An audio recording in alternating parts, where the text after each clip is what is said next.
All right, I'm going to be trying my hand at barbecue ribs inside the Instapot tonight. I've never done that tonight yet, so you're going to be learning with me. So the first thing we're going to do is I bought some back ribs here, and it says that you put them bone side up, and it says that you're going to want to remove this membrane on the back or the ribs will not be tender. I just used my kitchen scissors and I got it started over here, and then you just peel it away. It said similar to a label, like on a jelly jar or something like that. So I wanted to get it most of the way done and then show you how to do it. So I like my ribs tender, so I'm going to try to pull this off.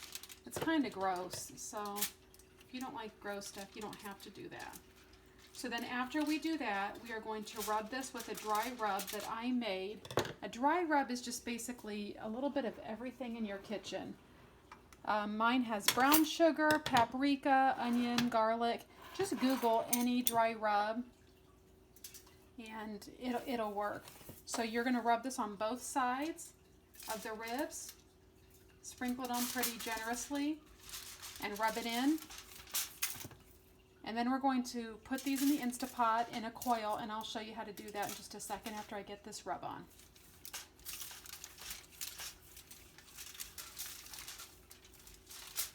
All right, I seasoned the ribs with my rub, being careful to not cross-contaminate so I didn't put my dirty hands back in the rub because I'm going to save that for next time.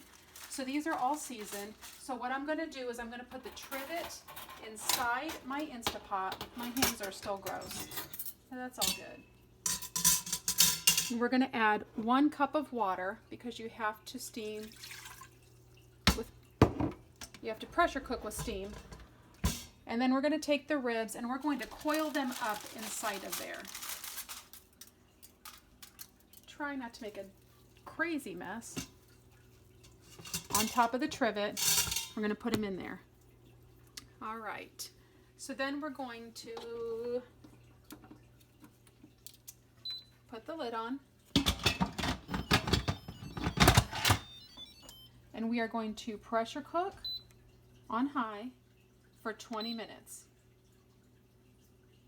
And before we do that, let's make sure our vent is sealed. You know it's sealed when you turn the nozzle away from you towards the wall. So you should turn it away from you and you'll know it's sealed. So this is going to take about 10 or 15 minutes to come to pressure, and then it's going to cook for 20 minutes. I can hear my Instapot starting to steam, so that means that it's almost up to pressure and the ribs are starting to cook. And while I'm waiting for that, I peeled and diced some potatoes, and I'm going to make some cheesy mashed potatoes.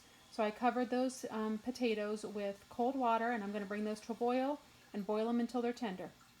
Then after that, I'll add a couple tablespoons of butter, a couple tablespoons of sour cream, and some shredded cheese. Mash them all up together, of course some salt, and they'll be delicious. Okay, the Instapot just beeped, signaling that it's done cooking. So I'm going to manually release the pressure by taking this nozzle and turning it toward me to release all the steam. It's going to be loud and it's going to take a couple minutes. All right, all the pressure has been released, and you know that because this silver circle inside there has dropped down, and that's how you know that it's safe to remove the lid. So I'm going to remove the lid, and oh, these smell fantastic.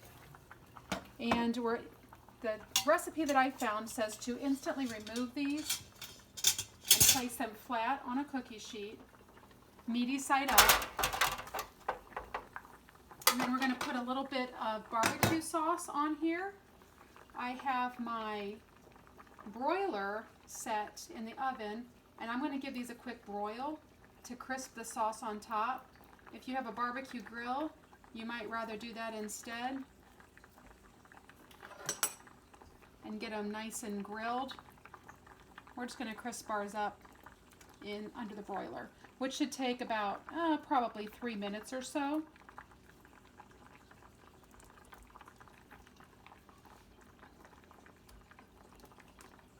And my potatoes are still cooking on the stove there. They're just about done. We'll mash those here in a few minutes. And we'll show you what this looks like when it comes out of the broiler. Potatoes are done. I drained all the water out. So now I'm going to make those up. I'm going to add a decent amount of salt in there. I'm going to add a couple tablespoons of sour cream. I'm going to add a couple tablespoons of butter, and I'm going to mix that. I'm going to whip them into shape with my hand mixer, and then I will show you what they look like. I whipped those. I'm going to add a little bit of cheese. I have shredded cheese, but this cheddar, this sliced cheddar is going to go bad if I don't use it up. So I'm going to go ahead and use that. And then after I whip this up, I'll whip in a little bit of milk until it gets the consistency I like it. Ribs are done and they look perfect. Potatoes are done. And we're going to serve dinner.